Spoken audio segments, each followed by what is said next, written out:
Vice chairman ఉన్నారు, 5 సంవత్సరాలు మీరు ఉన్నారు. లాస్ట్ అందరితో గ్రూప్ ఫోటో దిగితే ఒక గుర్తింపుగా ఉంటుంది మీకు లైఫ్ లాంగ్. ఈరోజు బైకాట్ చేస్తే వస్తుంది.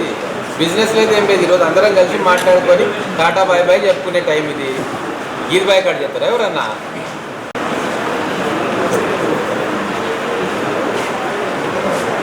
అదే అబ్బా, మీరు రండి, అందరూ వస్తున్నారు, అందరితో మాట్లాడుతున్నారు, మీరు రండి, కోరం చేసుకొని లాస్ట్ డే ఇది. అందరం గ్రూప్ ఫోటో దిగి పోతే అయిపోతుంది. నేను నిన్నమని వచ్చినా, మాకేం కాదు, మీరు 5 ఏళ్ళు ఉన్నారు కదా ఈ సభలో, మరి వద్దా మీకు? వీడుకోలు వద్దా మీకు? దాన్ని మరి ఇక అయిపోయాయి. ఇంకా పార్టీలో ఎలక్షన్లు అయిపోయినాయి, రండి అందరం కలిసిపోయి గ్రూప్ ఫోటో దిగిపోదాం.